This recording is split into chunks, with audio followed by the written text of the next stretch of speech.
예, 안녕하세요. 오늘 디지털 마케팅 강의를 맡은 김종화입니다. 오늘 그 디지털 마케팅에 대한 그 주제를 가지고 1시간 반 동안 여러분들의 지식과 정보를 전달하고자 최선을 다하도록 하겠습니다. 오늘 내용은 마케팅에 대한 부분, 이 마케팅의 트렌드, 디지털 마케팅의 정의부터 해서 디지털 마케팅 트렌드, 이런 사례들을 통해서 전반적으로 디지털 마케팅에 대해 다루어보고자 합니다. 내용이 상당히 뭐 이렇게 어렵지는 않지만 또 일상적으로 많이 우리가 접해왔던 단어들이기 때문에 이해하시는 데는 그렇게 어렵지는 않을 겁니다. 다만 이런 디지털 마케팅의 다양한 내용들을 보시고 여러 가지 공부를 하셔서 실무에 적용할 수 있도록 하는 것이 중요하다고 하겠습니다.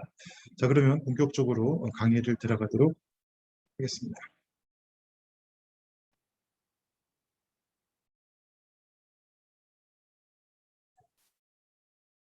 예, 방금 소개한 김종화입니다. 저는 경영정보학과 화학을 전공을 했습니다. 경영지도사 ISO 9000 심사위원을 자격을 갖고 있고요.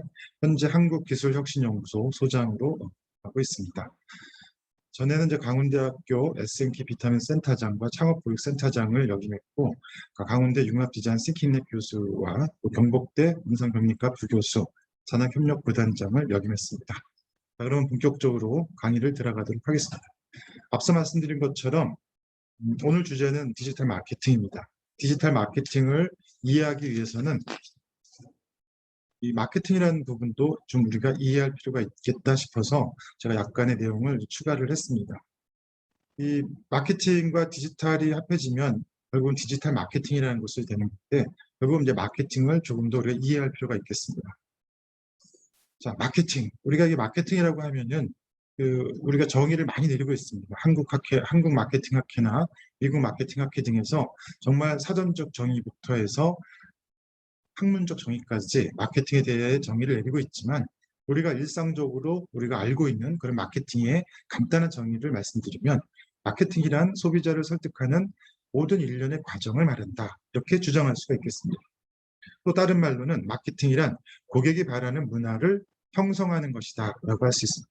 그렇게 하다 보니까 마케팅은 소비자들, 고객의 어떤 요구사항이나 니즈를 충족시키는 하나의 행위다, 이렇게 볼 수 있기 때문에 어떤 분은 이제 마케팅은 마술이다, 매직이다라고 표현도 하고 있습니다.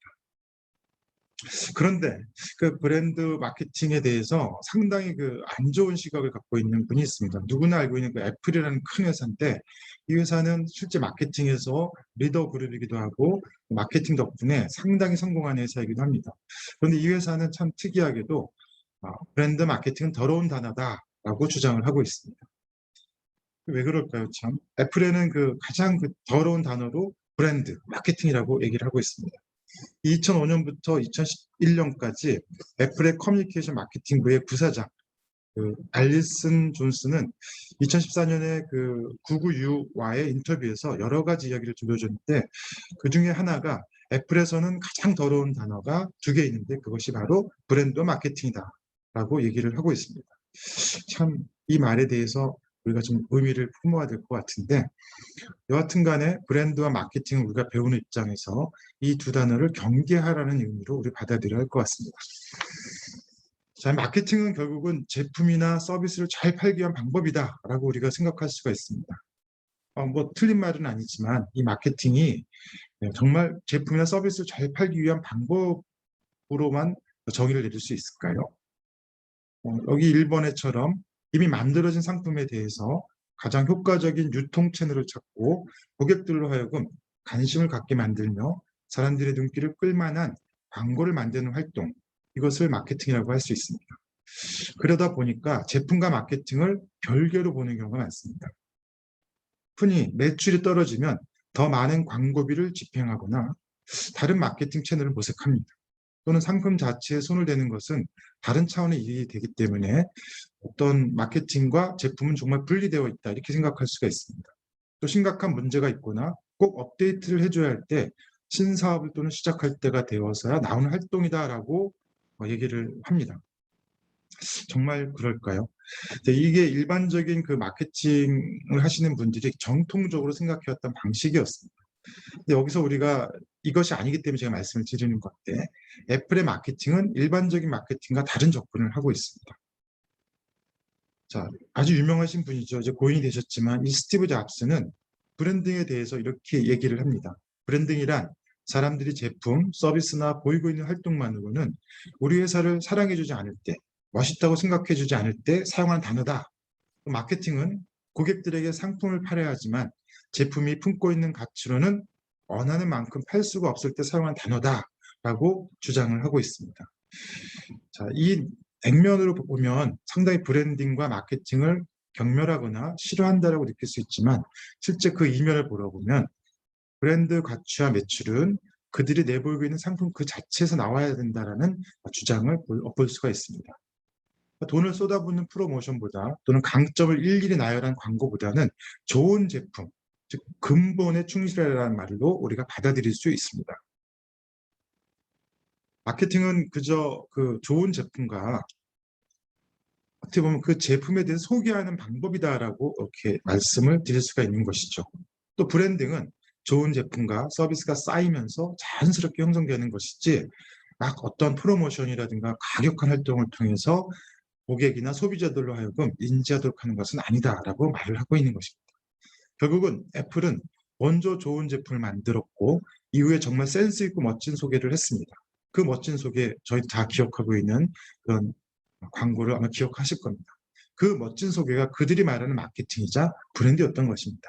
자, 우리가 전통적으로 생각했던 마케팅에 대한 개념이 조금은 어긋나지만, 마케팅의 본질인 제품을 정말 잘 소개하고 그 제품을 선택하게 하는 것, 이것이 마케팅의 본질이죠. 이것에 대해서 스티브 잡스는 다른 각도로 접근했다고 볼 수가 있습니다. 자, 애플이 그 상품이 만들어지고 나서 마케팅을 시작하는 일반적인 형태, 또는 회사 밖에서 그 에이전시가 이미 나와 있는 제품에 대해서 홍보를 하는 그런 일반적인 형태에서 애플은 어떻게 달랐는지 한번 보도록 하겠습니다. 애플의 마케팅 팀은 언제나 엔지니어링 팀 바로 옆에 있었습니다. 엔지니어링이라 한다면 제품을 개발하고 설계하는 팀입니다. 그런데 마케팅 팀이 그 옆에서 그들의 일거수일투족, 그리고 토론, 의논, 또 제품의 처음부터 끝까지를 같이 관여하는 그런 모습을 보였다는 것입니다. 결과적으로 제품의 요소 하나하나가 품고 있는 의도와 목적, 기대하는 바에 대해서 마케팅 팀의 지속적인 관계를 했다는 것이고요. 여기서 투입된 마케팅 팀의 임무는 그들의 제품을 잘 소개하기 위해서 누구보다도 제품을 잘 알아야 된다는 그러한 뉘앙스를 갖고 있는 것입니다. 또 끊임없이 제품이 디자인되는 과정에서 제품, 엔지니어, 마케팅팀 책임자들이 미팅을 계속해서 했고요.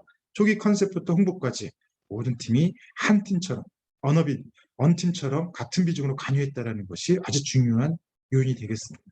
하나의 상품이 만들어진 전 과정에 결국은 제품의 기능, 디자인, 마케팅이 한 몸처럼 이루어졌다는 것입니다.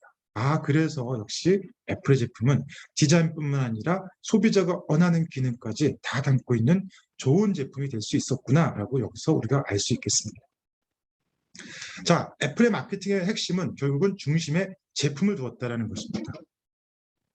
중심에 제품을 두었다는 건 어느 일반 업체들도 그럴 것이다라고 주장할 수 있지만, 잘 생각해 보시면 우리는 제품이 만들어진 다음부터 마케팅을 진행하는, 그것은 제품을 중심에 둔 것이 아니라 파는 것에 중심을 두었다라고 볼 수밖에 없는 것이죠. 자, 마케팅 팀과 엔지니어링 팀은 제조자의 관점과 소비자의 관점을 모두 고려해서 좋은 제품을 탄생시킨 마케팅의 기본 중의 기본인 제품, 좋은 제품을 완성하고 시행했다라는 것을 우리가 알 수 있겠습니다. 자, 여기 또 하나의 일화가 있습니다. 잡스, 이 사람은 참 대단한 분이시죠. 상당히 고집스럽기도 하고 카리스마가 넘치기도 하고 다른 사람과 대화가 통하지 않는 그런 분이었습니다. 처음 애플 스토어 열 때 그 오픈 앞두고 진행했던 컨셉이 잘못됐다는 것을 이제 이 잡스가 깨닫습니다. 6개월이라는 시간 동안 상당히 시간과 노력을 해서 이 애플에서 애플 스토어를 만들었는데, 스티브 잡스는 브레이크를 겁니다.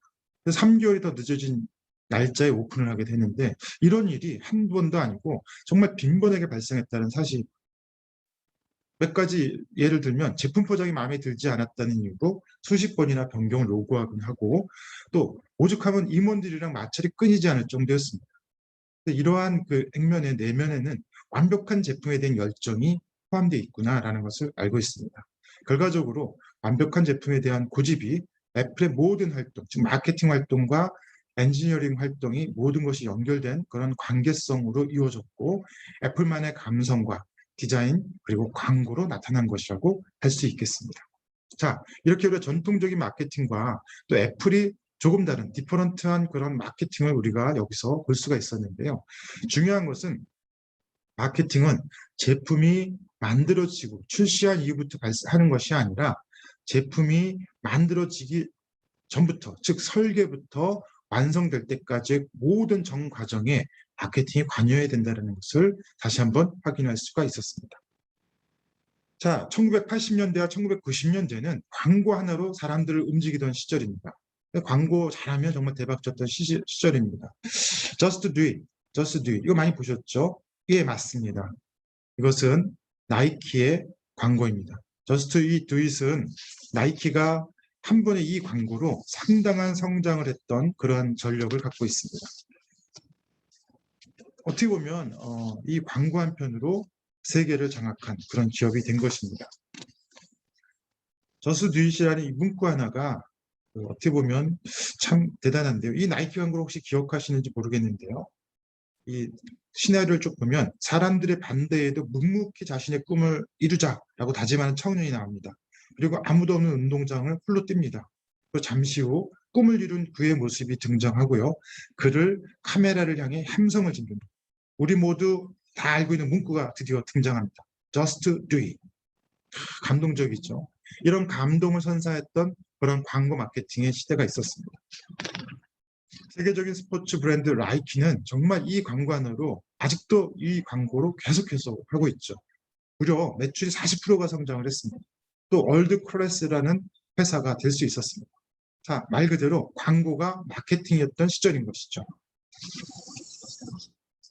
우리가 이런 광고, 이런 대중매체라고 하죠. 큰 ATL 마케팅이라고 하는데 어버브 더 라인이라 그래서 방송 매체라든가 공용 그런 매체를 통해서 라디오나 텔레비전, 신문 등을 통해서 광고를 해서 불특정 다수한테 많은 사람들 대상으로 브랜드를 알리기에 적합한 그런 광고를 하는 시점이 있었는데 그 마케팅에서 정말 이 획기적인 마케팅 광고 하나로 비약적인 성장을 한 그런 회사가 되겠습니다.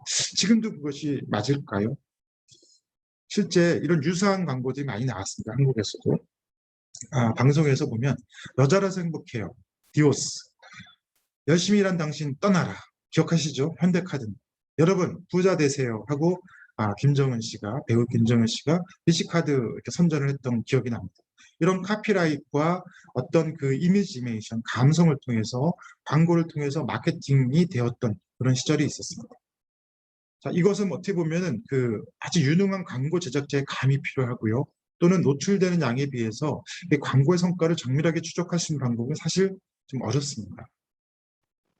그렇지만 많은 사람들, 불특정 대상의 사람들한테 브랜드를 알리기엔 상당히 적합한 그런 기법이 되기도 했습니다. 자, 지금 여전히 21세기 현재까지도 이러한 광고 기법이 통용이 되기도 합니다. 하지만 시대가 변화하고 있습니다. 어떻게 변화하고 있을까요? 자, 보실까요? 이제 아무도 광고에 베팅하지 않습니다.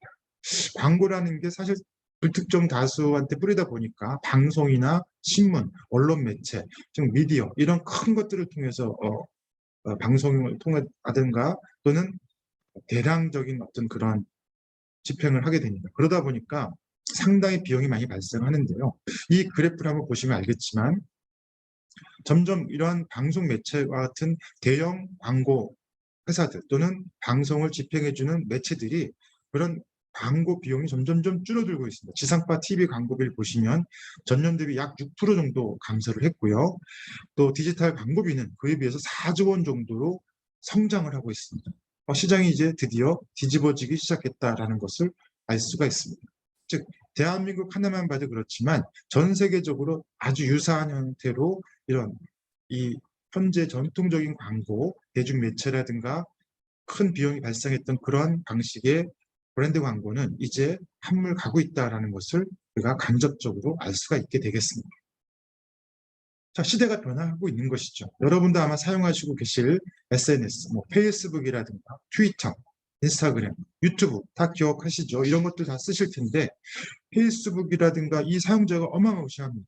트위터 정말 뭐 이해할 수 많고 많은 사람, 물론 한국에서 그렇게 인기가 없었지만 미국을 비롯해서 영어권에서는 상당히 트위터가 활성화되어 있고 많은 사용자를 보유하고 있습니다. 인스타그램 상당히 비주얼도 좋고 자기의 사생활이라든가 자기가 추구하는 생활 또는 패턴을 정말 그림으로 표현할 수 있는 그런 동영상이라든가 사진을 표현하는 아주 정말 특화된 그런 서비스죠.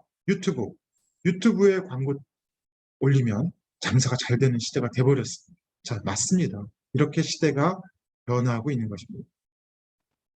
자, 이 소셜 미디어가 등장함으로 해서 기존의 ATL 광고, 아까 말씀드렸던 above to line, 즉 전통적인 그 대형 매체들을 통해 했던 그런 광고들이 디지털로 빠르게 대체되고 있다는 것을 알 수 있습니다. 또 형식과 목적도 변화하고요. 모두를 위한, 그러니까 불특정 다수, 모든 사람들이 다 원하는 그런 광고가 아니라 정말 특화되고 맞춰진 그런 광고의 시대로 전화가 되고 있다. 또 지금의 마케팅이 중요시할 것은 단순한 그런 판매에 대한 프로모션이 아니라는 것을 알 수가 있습니다. 자, 무엇이 우리가 인식하고 기억해야 될 것인지 하나하나 차근히 짚어나가도록 하겠습니다. 자, 이런 그 페이스북, 트위터, 인스타그램, 유튜브 이런 소셜 미디어뿐만 아니라 네이버, 블로그, 그다음에 구글 이런 검색 엔진, 포털들이 이제는 채널로서 우리의 광고 시장, 또 마케팅 시장에 상당히 깊숙이 관여하고 있다는 것을 우리가 기억을 해야 될 것입니다. 자, 상황이 어떻게 변화했을까요? 자, 여러 가지 이유가 있겠지만 이제는 채널별로 광고 집행 전략이 달라지고 있습니다. 페이스북은 페이스북 방식으로, 인스타는 인스타그램 방식으로, 구글은 구글의 검색 방식이나 광고 방식으로, 카카오톡은 마찬가지로 카카오에서 선호하는 사람들이 맞춰서 해야 됩니다. 이제 많은 매체들이 발생하고 있고요. 매체도 많고 그만큼 매체들별 특성도 다릅니다. 즉 페이스북을 좋아하는 연령대와 취향이 다르고 인스타그램을 좋아하는 사람들이 누구냐에 따라서 우리는 고민을 해야 됩니다. 이제는 페이스북도 단순히 글을 올리는 것을 넘어 전환을 이끌어내고 있습니다. 정말 최적화된 타겟에 도달할 수 있도록 전략이 필요하다고 할 수 있겠습니다. 페이스북에서 유한 전략이 카카오 마케팅에서도 통할까요? 아닙니다. 페이스북과 카카오톡은 서로 유사한 형태를 갖고 있지만 전혀 다른 유저들, 또 거기서 즐기는 사람들이 다르다고 알 수가 있습니다. 매체별 유저 성향이 다르기 때문에 우리는 그것을 찾아내야 됩니다. 매체에 대한 정확한 이해가 그래서 더욱 중요해지는 시점이겠습니다. 두 번째 이유는요. 이런 정밀한 반응 분석이 가능해진 시대가 됐습니다. 마케팅보다 마케팅 이유가 더 중요해졌습니다. 한 번 하고 나면 끝나는 것이 아니라 이제 꾸준하게 소통하고 반응하고 관리를 해야 됩니다. 과거에는 TV 광고를 라이브한 다음날 구매 고객이 발생했을 때 사실은 그것이 어떻게 해서 나에게로 우리의 제품을 선택했는지에 대해서 알 수 있는 방법이 거의 없습니다. 정말 그 고객이 TV 광고를 보고 구매했을까? 물론 마케팅 회사들이 사전 후 조사를 합니다. 그래서 이제 반응률, 조달률을 계산하긴 하지만 정확한 수치라고 볼 수가 없고요.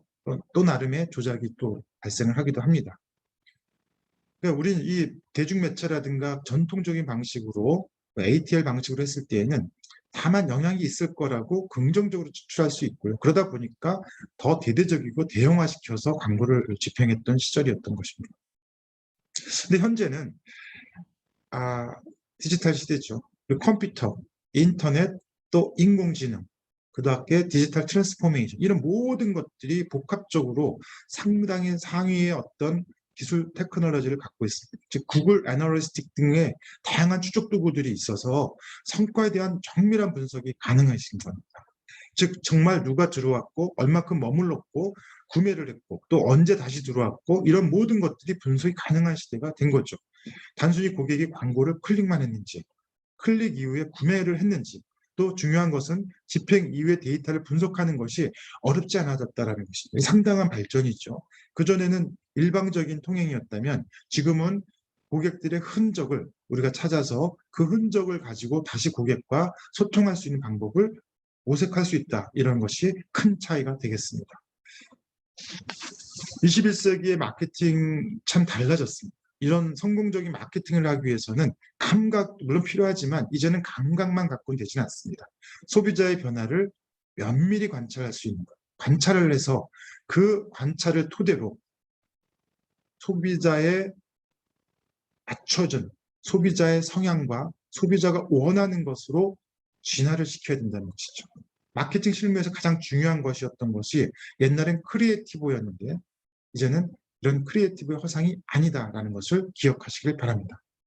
그래서 페이스북 광고를 집행하거나 포털 검색 광고를 효율적으로 활용하는 방법이나 데이터 분석을 하는 실전 플레이어들이 필수가 되고 있습니다. 즉 실무적으로 SNS 마케팅 또는 디지털 마케팅에 대한 부분들이 실무적으로 중요해졌다라고 생각할 수가 있습니다. 그 실무는 반드시 분석을 토대로 해서 집행이 돼야 됩니다. 자, 다시 보면 디지털 마케팅에 대해서 이제 우리가 공부를 하고 있으니까요. 디지털 마케팅이 무엇인지 한번 생각해 보도록 하겠습니다. 우리는 사용자입니다. 그리고 또 소비자입니다. 우리가 잘 보면 우리가 정보를 받아들이는 모든 과정이 거의 한 90% 정도 이상이 디지털 매체, 유튜브라든가 SNS에 날아온 문자라든가 또는 페이스북에 누군가의 광고라든가 구글 검색에 의해서 나온 거라든가 포털을 통해서 나온 여러 가지 것들에 대해서 우리가 그런 매체를 통해서 정보를 찾아내고 있습니다. 이제 텔레비전이라든가 라디오나 신문을 통해서 정보를 습득하거나 그런 어떤 것을 지식을 쌓는 그런 시대가 저물어가고 있음을 정말 직간접적으로 보여준다고 할 수 있습니다. 무려 90% 이상이 디지털 매체를 통한다는 통계가 있습니다. 자, 그래서 이 디지털을 이용해서 마케팅을 해야 되는 것이 디지털 마케팅이다 이렇게 생각하시면 되는데요. 다시 한번 정의를 내리겠습니다. 디지털 기술을 활용하여 다양한 채널에 제품이나 서비스를 마케팅하는 방식을 우리는 디지털 마케팅이라고 한다. 자, 그러면 이 디지털 마케팅이 전통적인 마케팅과 어떤 차이가 있을까요? 전통적인 마케팅, 그렇죠. 디지털 채널을 또는 디지털 매체를 활용하는 것이 다릅니다. 그렇죠? 또 기업과 소비자와의 상호작용이 이루어지는 방식이 차이가 있습니다. 또 소비자는 이제 다양한 미디어를 넘나들면서 원하는 정보를 찾고 비교하고 또 콘텐츠를 입체적으로 확인합니다. 멀티 크로스 체킹을 한다는 뜻입니다. 또 이런 멀티 채널 소비자들이 어떻게 설득되고 어떻게 잡을 것인가에 대해서 초점이 변화가 되고 있습니다. 지금 여기 써 있는 것들은 결과적으로 디지털 마케팅의 특성이라고 보실 수 있습니다. 전통적인 마케팅은 디지털 채널이나 디지털 매체를 활용하기보다는 일방적인 ATL 방식을 썼고요. 상호작용이라기보다는 일방성이었고요. 또 소비자에 대해서 여러 가지 것이 아니라 한 매체라든가 한 채널을 통해서 광고를 집행해왔다는 것. 또 이런 소비자들을 설득하는 방식이 어떤 소통, 커뮤니케이션이 이루어지지 않기 때문에 일방적인 메시지 전달이었다라고 볼 수가 있습니다. 자, 그러면 온라인 마케팅이랑 디지털 마케팅 같은 거 아니야? 이렇게 생각하실 수 있는데요. 온라인 마케팅과 디지털 마케팅은 아주 조금 또는 많이 차이가 납니다. 온라인 마케팅은요, 기업이 최대한 많은 사용자들을 고객으로 끌어들이기 위해서 일단 많이 뿌리는 방식입니다. 우리 이메일 기억하실 거예요. 스팸 되는 것들 있죠. 매주 똑같은 내용에 아니면 정말 쓰레기 같은 또는 아주 좋은 내용도 많이 날아오긴 하지만 아주 엄청나게 많은 메일들이 쏟아집니다. 이렇게 불특정한 사용자들한테 고객을 끌어들이기 위해서 합니다. 이게 전통적인 방법과 거의 일치하죠. 또 소비자와의 상호작용이 없습니다. 한번 뿌려놓고는 끝나는 거죠. 또 클릭을 유도하기 위한 과도한 무료 정보라든가 무분별한 생산되는 그런 단점이 있습니다. 그래서 고객들로 하여금 일방적으로 정보를 주고 너 들어오면 정말 이렇게 저렇게 할 수 있고 또 정보들을 막 주다 보니까 내가 원하든 원하지 않든 노출을 당하는 그런 상황이 되는 거죠. 그러다 보니까 소비자 입장에서는 검증 불가능한 그런 콘텐츠가 넘쳐나게 되는 거예요. 결과적으로 기업에 대해서 신뢰감이 상실되거나 우리가 보통 스팸 또는 이렇게 쓰레기로 버리죠. 그렇게 되는 것입니다. 온라인 마케팅은 전통적인 그 마케팅의 방식을 벗어나지 않은 상태에서 온라인 매체만을 온라인 방식을 통해서 마케팅을 하는 것을 얘기하는 겁니다. 그렇다면 디지털 마케팅은 어떻게 다를까요? 앞서의 정의처럼 스마트 기술을 활용해서 콘텐츠를 생산하고 확대하고 텍스트와 이미지, 영상 등 다양한 형식을 활용해서 선별된 정보와 콘텐츠를 확산시키는 것이 특징이다. 자, 이것이 가장 중요하죠. 다양한 형식을 활용하고요. 선별된 정보, 그리고 콘텐츠를 확산시키는 것이 주 목적이면서 또 특징이 되겠습니다. 또 잠재 고객과의 상호작용을 고려한 마케팅 방식이 아주 중요합니다. 즉 상호작용이 가능한 시스템이다라고 볼 수가 있고요. 디지털 기술을 활용해서 고객과 관련된 데이터를 빠르게 수집할 수 있고 또 인사이트를 도출해서 이 인사이트를 토대로 다음 마케팅 액션에 활용할 수 있다는 장점을 갖고 있습니다. 그리고 온라인 마케팅 또는 전통적인 마케팅에 비해서 상당히 저렴한 그러한 마케팅, 또 비용이 효율적이다 이렇게 볼 수가 있겠습니다. 이런 디지털 마케팅이 활용되는 채널들의 한번 특징을 볼까요? 예, SNS 채널이 가장 많이 활용이 됩니다. SNS 소셜 네트워크 서비스를 하는 사회관계망 서비스인데 이 SNS 뭐 다 여러분이 사용하시는 것, 카카오톡이라든가 페이스북, 인스타그램, 유튜브 이런 것들이 이제 다 SNS 채널이 되겠는데요. 여기에 디지털 마케팅에서 가장 자주 활용되는 플랫폼이라고 보시면 되고요. 또 여기에 이 모든 고객들은 잠재 고객으로서 정말 이 SNS 채널을 활용하게 되면 쉽고 자연스럽게 침투를 할 수 있다는 아주 장점이 있습니다. 또 우리 회사와 상품과 적합하지 않은 채널을 활용할 필요가 없죠. 그러니까 알게 되는 거죠. 우리 회사와 상품과 적합하지 않은 채널은 굳이 우리가 광고나 마케팅을 집행할 필요가 없는 어떻게 보면 비용을 절감할 수 있는 효과도 있겠습니다. 자, 우리가 앞서 얘기했던 SNS 그리고 포털 또 디지털이 활용될 수 있는 것들에 대해서 한 번씩 찾아보겠습니다. 우리 대한민국에서 전통적이고 가장 대표적인 검색 엔진 포털이 네이버입니다. 네이버부터 한번 보도록 하는데요. 네이버는 그냥 말 그대로 상위 노출이 가장 중요합니다. 이 네이버에 우리가 검색 엔진으로서 가장 많이 사용하고 있고 가장 오래됐고 또 많은 사람들이 거기에서 정보를 찾는 활동을 합니다. 그러다 보니까 이 국내 대표 마케팅 채널 중에서는 검색 로직이 가장 잘 짜여져 있는 플랫폼이다라고 하고 있고요. 네이버 채널을 활용한 마케팅 전략 핵심은 상위 노출이다라고 생각을 하셔야 됩니다. 검색 사용자가 어떤 키워드를 검색해서 우리 브랜드라든가 상품과 관련된 콘텐츠, 광고가 상단에 뜨느냐 이것이 상당히 중요하죠. 그러니까 우리가 이제 이 검색하는 사람이 아니라 물건을 팔거나 광고, 우리 제품을 홍보해야 되는 입장이라면 우리 제품이 정말 상단에 나타날 수 있도록 하는 것이 중요하다라는 것입니다. 블로그나 포스트와 같은 텍스트 중심의 콘텐츠 생산 방식이 주를 이루고 있기 때문에 네이버의 제작, 콘텐츠 지속 활용도 상당히 높다라고 볼 수가 있습니다. 자, 옆에 있는 그림처럼 디지털 마케팅 교육하고 치면 이렇게 처음에 상단에 노출될 때 광고 효과 또 거기에 따른 시너지 효과가 크다고 볼 수 있겠습니다. 즉 네이버는 상위 노출이 가장 중요한 키워드입니다. 네이버에서 운영하고 있는 블로그는 상당히 좋은 어떤 커뮤니티 창이라고 볼 수가 있는데요. 검색 엔진에서 검색이 되고요. 또 이 내용들도 보면 상당히 전문적인 것부터 해서 다양한 취미까지 내용을 다루고 있습니다. 이 검색 엔진 특성상 다른 채널과 비교해서 네이버는 정말 롱폼의 컨텐츠 형식을 갖고 있습니다. 그래서 블로그에 글과 이미지, 영상, URL 등 제한이 없이 내용을 게재할 수 있다는 특징을 갖고 있고 그러다 보니까 정보 전달력이 상당히 높은 채널이다라는 것을 알 수가 있습니다. 자, 두 번째로 한번 볼까요? 우리가 흔히 이제 우리가 40대와 30대로 구분이 되긴 하는데 페이스북이라는 것은 이코르 콘텐츠 확산이다라고 생각하시면 되겠습니다. 정말 페이스북은 우리나라 국내외에 유저를 굉장히 많이 보유한 마케팅 채널인데요. 여기에 보면 우리가 피드라고 하는 것이 있습니다. 피드를 생성하는 것보다는 우리 브랜드 채널이나 인기 페이스북 페이지에서 올라오는 콘텐츠가 얼마나 여러 사람과 공유할 만한 가치가 있는가가 중요하다고 할 수 있습니다.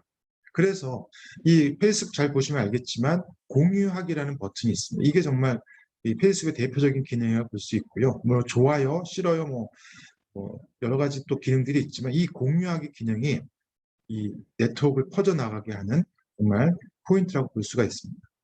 근데 네이버나 구글에 비해서는 상대적으로 검색 로직이 이렇게 체계적이지 못하다라고 평가받고 있습니다. 중요한 것은 사용자의 인게이지먼트에 따라서 콘텐츠의 확산 공유력, 이 파급력이 상당히 크다라는 장점을 갖고 있고, 텍스트의 수나 이미지, 영상에는 게재 제한이 없기 때문에 네이버 블로그와 마찬가지로 정보 전달력은 상당히 높은 편에 속한다라고 볼 수가 있습니다. 자, 인스타그램은 약간 아주 아름답다, 또는 이렇게 좀 보기에 참 좋다라는 느낌이 있는 그런 형태의 채널이 되겠습니다. 인스타그램은 그래서 트렌드를 만들어가는 주체라고 보기도 합니다. 최근 많은 브랜드라든가 기업에서 가장 집중하고 있는 채널이 되겠습니다.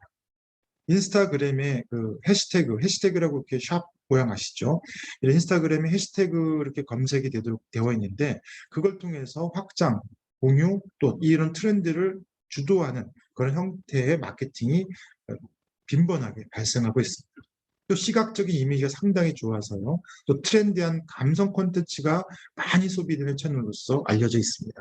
실제 인스타그램은 거의 사진으로 거의 도배가 되어 있죠. 또 영상과 이미지 중심 마케팅 전략이 그래서 필요합니다. 영상을 또는 이미지를 어떻게 해서 마케팅을 할 것인가, 고객들과 소통할 수 있는 방법을 찾아내야 되겠죠. 유료 광고가 아닌 오가닉 게시물 내 링크가 활성화되지 않는다는 단점은 있지만, 인스타그램은 향후에 정말 트렌드의 한 중심이 될 것이다라고 우리는 예측하고 있습니다. 자, 그래서 우리가 검색 엔진도 봤고요, 소셜미디어, SNS도 봤습니다. 이 두 개는 각각의 장단점을 갖고 있기 때문에 결국은 디지털 마케팅 채널을 통합 운용할 필요가 있다라고 말씀드리겠습니다. 일단 검색 엔진, 대표적인 네이버, 구글, 다음 같은 이런 검색 엔진은 페이스북이나 인스타그램에 비해서 캠페인에 대한 도달률은 낮습니다. 그리고 기업이나 브랜드 노출 콘텐츠가 잠재 고객에게 실제로 도달하는 비율도 낮습니다. 그렇죠? 또 검색이라는 행위 자체가 목표예요. 그래서 검색이라는 자체, 키워드의 어떤 내가 찾고자 하는 것을 직접적으로 치고 들어가는 거기 때문에 검색을 통해 유입된 소비자는 실제 고객 전환이 될 가능성이 매우 높은 그러한 장점을 갖고 있습니다. 자, 거기에 비해서 소셜미디어는 페이스북, 인스타그램, 카카오톡 등이 대표적인 SNS라고 볼 수가 있는데, 마케팅 캠페인 도달률이 상당히 높습니다.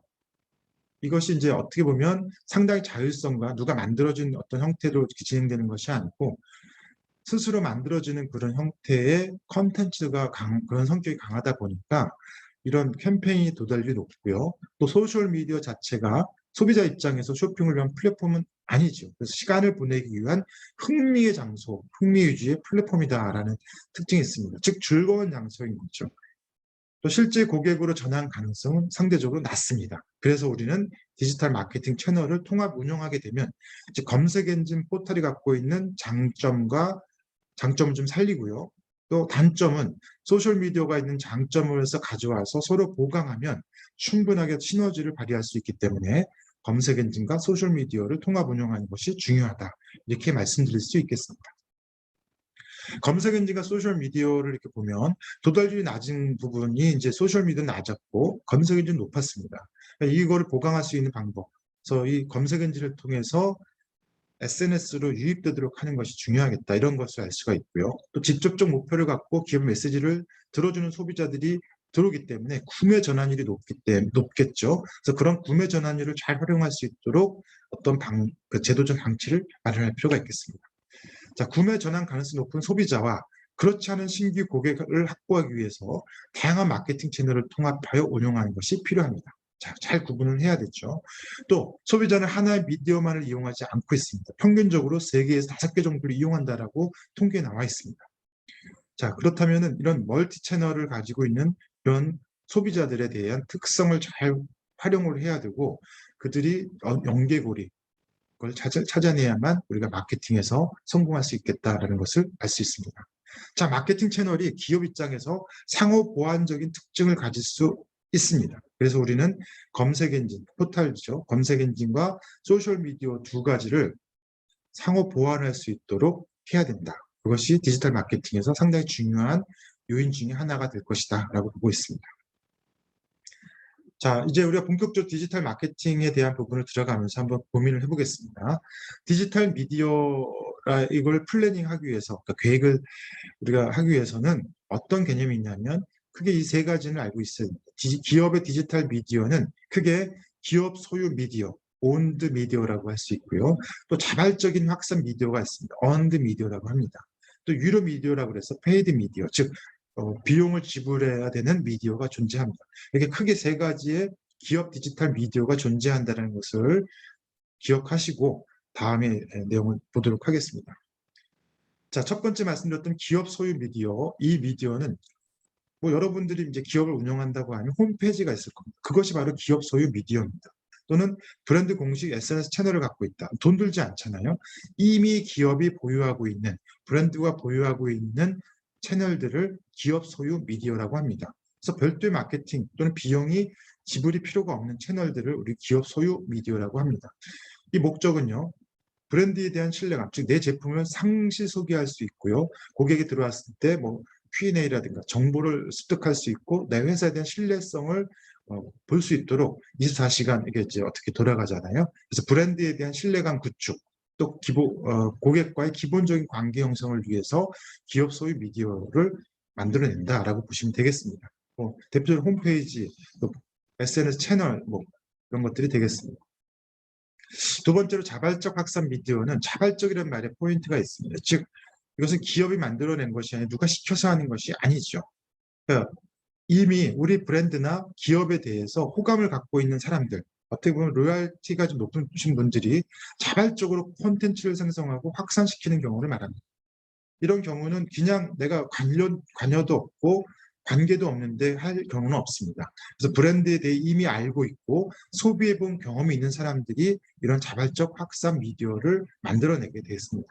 대표적인 예로는 블로그 후기가 되겠죠. 그래서 유튜브나 인스타그램에 올라오는 고객들의 자발적인 콘텐츠 등이 자발적 확산 미디어라고 분류하고 있습니다. 자, 세 번째 마지막 그 기업의 미디어 형태 중에 유료 미디어는 대부분의 기업들은 이제 광고를 하잖아요. 그 광고를 하는 플랫폼에다 광고를 합니다. 디스플레이 광고나 배너 광고죠. 검색 광고, PPL 등을 활용하는데 이렇게 확보하는 채널이 이제 유료 미디어가 되겠습니다. 그래서 고객의 자발적 마케팅이라든가 기업이 소유한 채널, 기업 소유 미디어만으로는 고객 전환에 한계가 있다 보니까 이렇게 유료 미디어를 활용할 수밖에 없는 것이죠. 또 네이버 메인에 노출 그 배너 광고, 그러니까 그 상단에 위치하게 해서 돈을 지불하게 되면 상당히 이제 비용이 많이 발생하는데 그렇게 유료 미디어를 활용하게 된다라는 말씀입니다. 또 페이스북, 구글의 이미지 및 영상 광고 등도 유료 미디어에 해당하겠습니다. 일례로 유명 웹드라마나 유튜버와의 그 콜라보를 통해서 PPL을 진행하는 사례들도 상대적으로 많이 발생하고 있습니다. 또 카카오톡 이모티콘을 기업이 대량 구매해서 제휴를 통해서 이벤트로 제공하는 그런 식의 미디어 채널, 이것을 우린 유료 미디어라고 하겠습니다. 자, 이렇게 어렵지는 않죠. 그래서 우리 기업들이 크게 세 가지 미디어 형태를 갖고 있고 자사가 보유한 그 소유 미디어부터 해서 자발적인 것 그리고 유료 미디어까지 있다는 것을 알았습니다. 자, 이제는 디지털 마케팅이 어떤 식으로 실제 과정을 갖고 있는지를 한번 살펴보도록 하겠습니다. 모든 광고는 노출로부터 시작이 됩니다. 노출. 그래 노출된 것을 통해서 인지를 하고 이제 소비자 또는 사용자가 유입이 됩니다. 그 유입된 사용자들이 이제 선택을 하고 구매를 하거나 또는 이탈을 하게 됩니다. 이런 과정을 우리는 소비자가 실제 고객이 되는 과정으로 노출, 유입, 전환이라고 합니다. 그래서 이것을 디지털 마케팅 3단계라고 하는데요. 노출은 표적 시장에서 우리 콘텐츠 또는 광고를 노출하는 것을 말하고 유입이라는 것은 소비자에게 유의미한 정보 획득의 경로를 제공하는 것을 말합니다. 전환이라는 것은 구매 결정의 우선순위에 따라서 캠페인의 목표 액션까지 소비자가 도달하도록 하는 것, 그래서 즉 최종 단계로 가는 것을 전환이라고 한다. 이렇게 보시면 되겠습니다. 자, 우리 하나하나씩 보도록 할게요. 노출을 보면요. 네이버나 페이스북, 인스타그램, 링크드인 같은 어떤 매체에서 우리 기업의 콘텐츠나 광고를 우리랑 이제 관련이 없었던 잠재 고객이 발견할 수 있도록 노출을 시킵니다. 즉 광고라든가 키워드 노출 이런 것들을 통해서 노출을 시킵니다. 또 디지털 미디어 광고나 PR 활동 등을 통해 콘텐츠 확산이 가능한 캠페인을 진행하거나 해서 잠재 고객이 유입될 수 있는 기회를 계속해서 창출해냅니다. 그래서 이것을 우리는 가장 1차적인 설득 단계다라고 표현하고 있습니다. 두 번째는 유입입니다. 그런 노출을 보고 사용자, 소비자들이 우리가 원하는 위치까지 옵니다. 그럼 오가닉 콘텐츠 또는 광고를 통해서 우리 웹사이트나 채널에 잠재 고객이 유입이 되겠죠. 이렇게 들어오게 되면 이들은 이제 사실은 광고를 클릭해서 들어왔기 때문에 금세 이탈할 가능성이 높습니다. 그러니까 금세 보고 나서 바로바로 나가는 거죠. 그래서 우리가 중요한 것은 클릭한 뒤에 우리 채널로 들어온 잠재 고객을 어떻게 머무르게 할까에 대한 고민을 해야 된다라는 것입니다. 자, 해당 캠페인의 전환 목표를 달성하지 못하고 유입된 잠재 고객이 이탈한다고 하면 이전에 우리가 진행한 캠페인이 여러 조건에서 적합한지를 한번 따져봐야 될 필요가 있습니다. 즉, 디지털 마케팅은 결과가 끝났다고 해서 끝나는 것이 아니라 그것을 분석해서 새로이 마케팅을 할 때 바로 적용을 해야 된다는 겁니다. 자, 우리 이렇게 볼 수가 있죠. 10에서 20대를 타겟으로 한 상품인데 해당 타겟이 잘 사용하지 않는 채널, 예를 들어 10대, 20대가 인스타그램을 주로 사용하는데 페이스북에다가 우리가 광고를 때렸다면 유입이 될까요? 잘 안 될 겁니다. 그렇죠? 또 광고를 통해 유입된 잠재 고객이 보게 되는 랜딩 페이지의 내용이 이게 약간 사리 분별이 안 맞아요. 즉 논리적으로 맞아떨어지지 않을 때 이럴 때 이탈이 발생합니다. 또 잠재 고객 이동 단계에서 어느 지점에 있는지 문제를 찾아보고 해결할 수 있도록 우리가 철저하게 분석을 해야 될 필요성이 있습니다. 자, 우리가 노출을 해서 유입이 됐다면 반은 성공을 한 것입니다.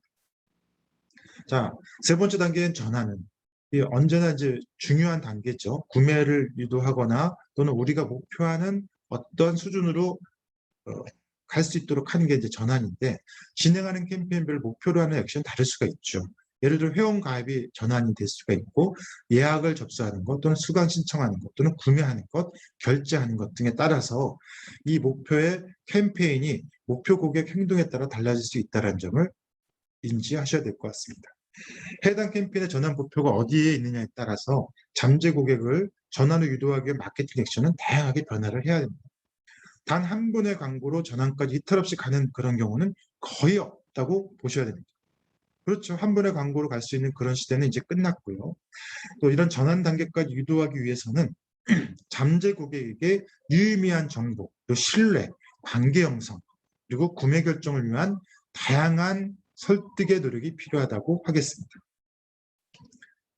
자, 이런 마케팅의 이제 3단계를 우리 디지털 마케팅 3단계를 여러분이 이제 배우셨고요. 잘 기억하시면서 단계별로 우리가 어떻게 해야 되는지 고민을 해야 될 것입니다. 이제 디지털 마케팅이 등장을 했고요.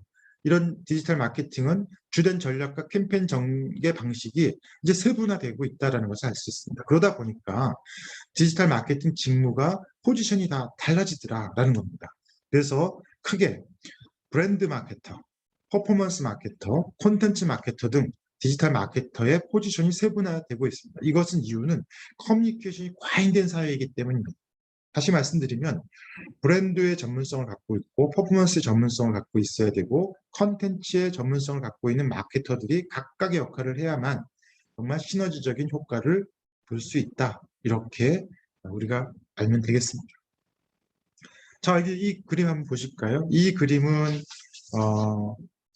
아주 먹자 골목이죠. 딱 봐도 엄청나게 많은 네온 사인과 광고, 표지판들이 있습니다.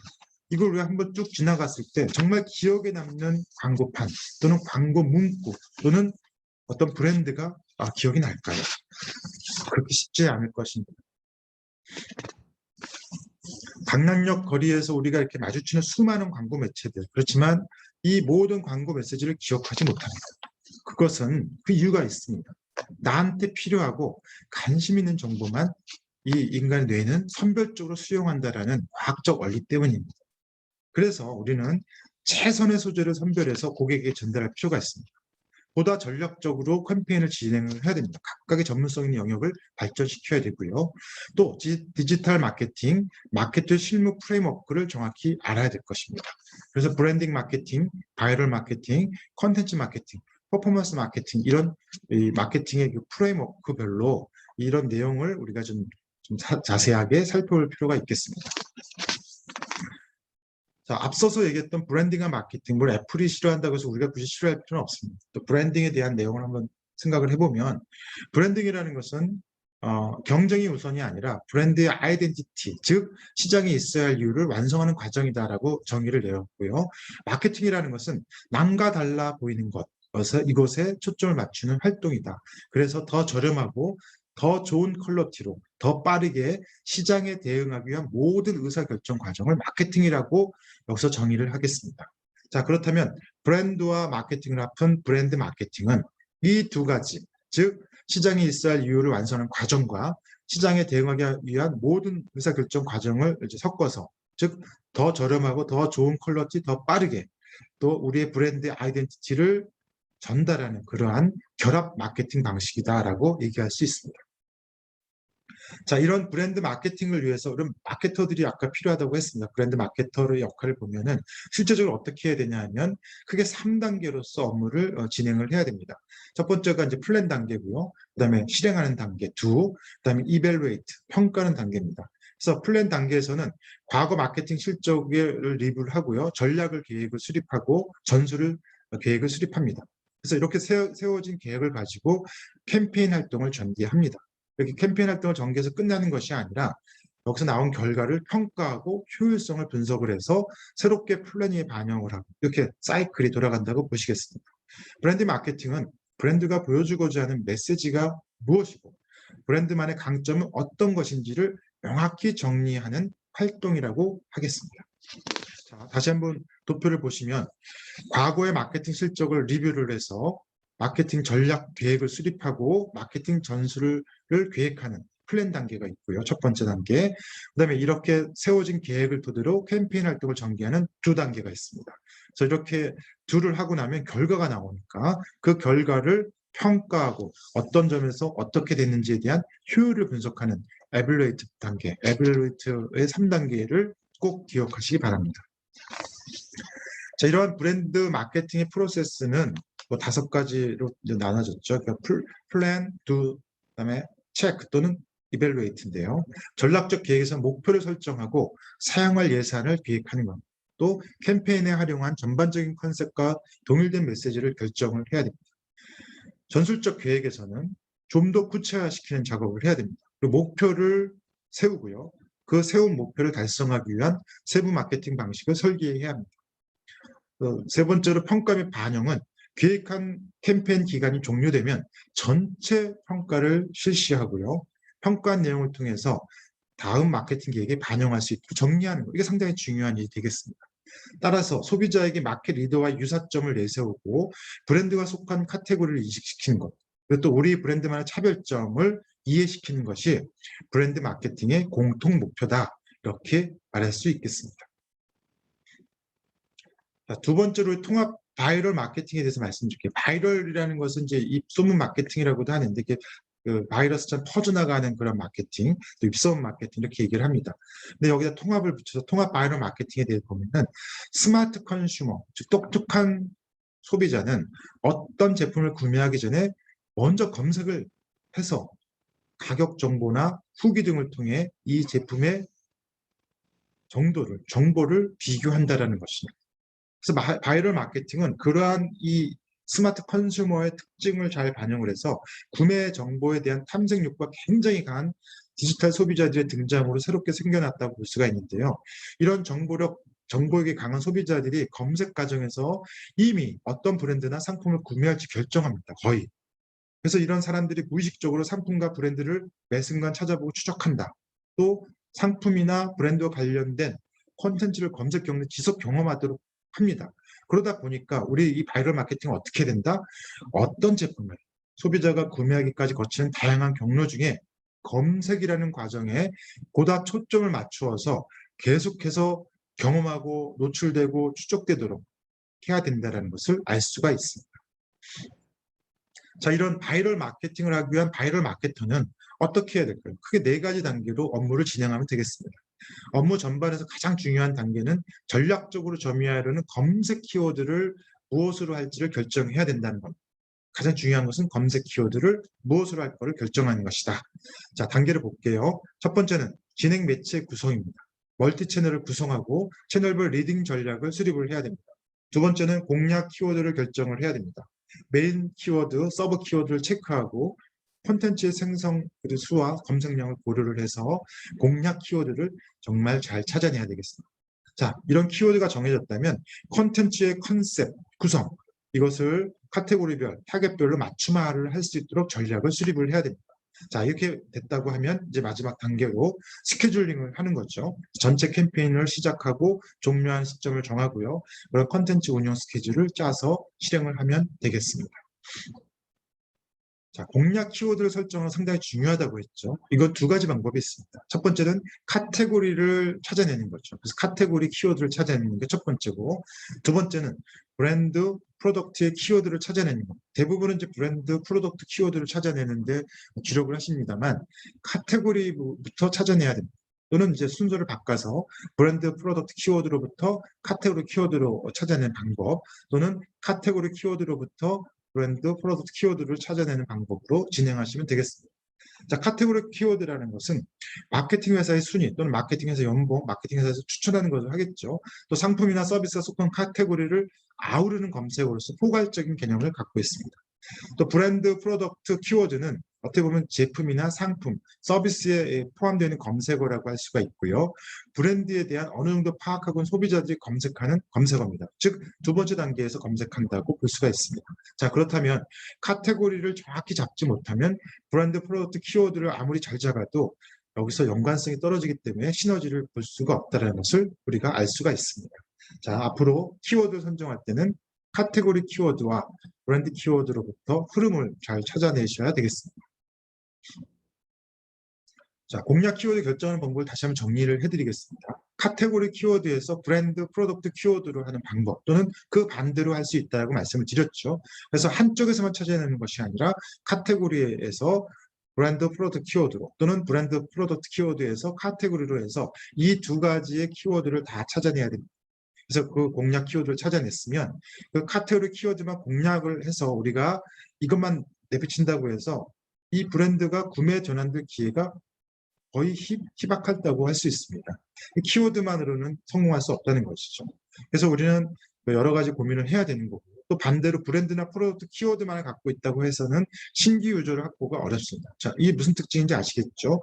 카테고리라는 것은 지금 범주가 좀 넓다 보니까 이 사람들이 선택 요인이 많습니다. 그래서 브랜드로 들어와서 우리 브랜드를 구매할 기회가 별로 없는 거고요. 또 반대로 브랜드나 프로덕트 키워드로 하게 되면 이미 그 키워드, 즉 브랜드나 프로덕트를 알고 있는 사람들이 치고 들어오기 때문에 신규 회원이 아닌 기존의 유저들일 가능성이 크게 되는 것입니다. 자, 이제 5번째 이제 콘텐츠 마케팅에 대한 말씀을 드리겠습니다. 콘텐츠 마케팅 말 그대로 콘텐츠와 마케팅이 이제 결합이 된 형태인데요. 콘텐츠, 즉 특정 소비자나 잠재 고객에게 가치가 있고 일관성이 있고 연관성이 높은 콘텐츠를 지속적으로 만들어서 확산을 시키는 방식으로 마케팅을 하는 것을 콘텐츠 마케팅이라고 합니다. 콘텐츠 마케팅에서 가장 중요한 포인트는 잠재 고객이 브랜드나 상품에 참여하고 공감하게 만드는 것입니다. 즉 콘텐츠 마케팅 가장 중요한 것은 뭐다? 잠재 고객이 참여하고 공감하게 하는 거다. 이런 것. 잠재 고객이 유의미하다고 공감하고 그렇게 생각하는 콘텐츠를 자발적으로 공유한다라고 생각하게 만들어야 되고요. 그런 이야기가 퍼져나갈 수 있는 과정에서 브랜드와 상품에 대한 전반적인 이미지를 올리는 과정이 발생하는 겁니다.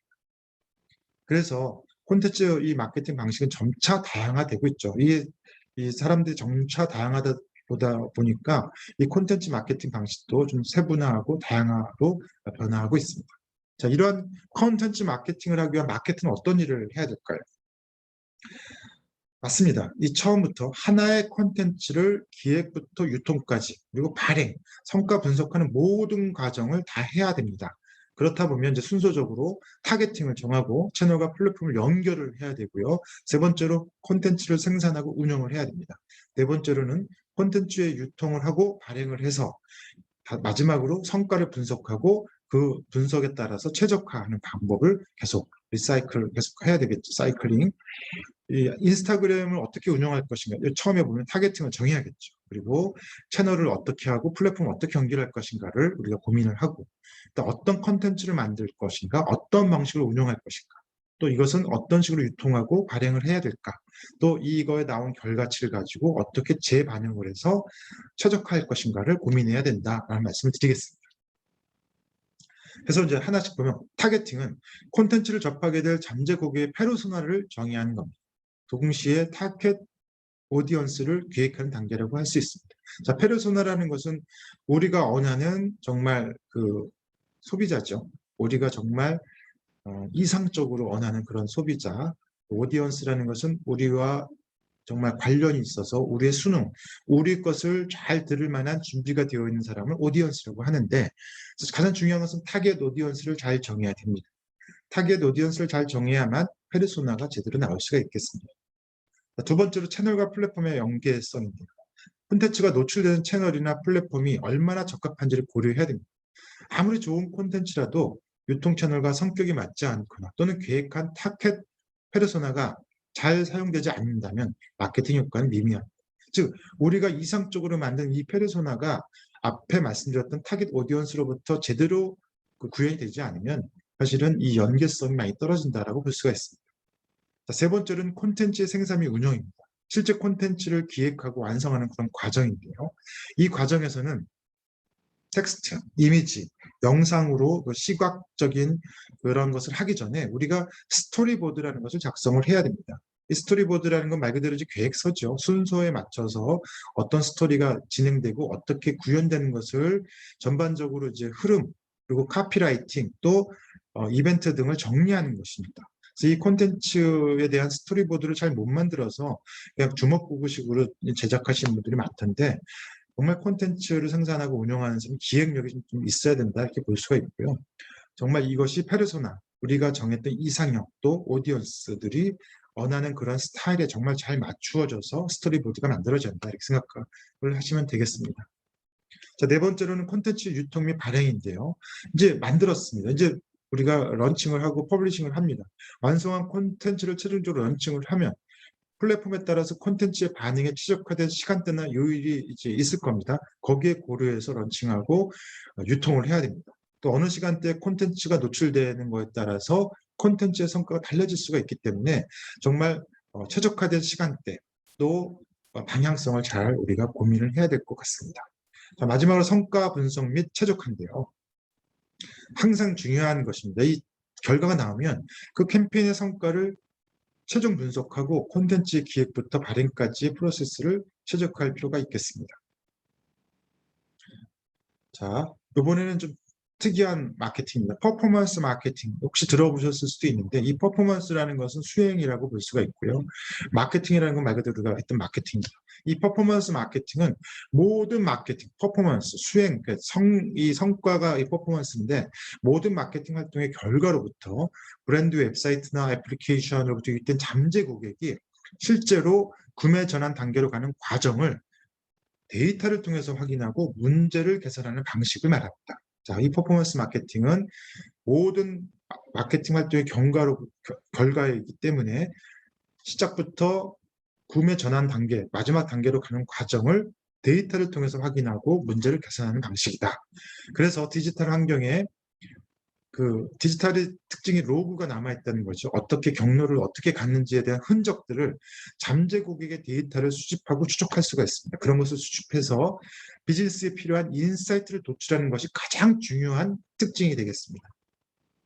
자, 우리 앞에서 디지털 마케팅의 3단계, 그러니까 단계가 있다고 그랬잖아요. 노출, 유입, 전환이라고 했습니다.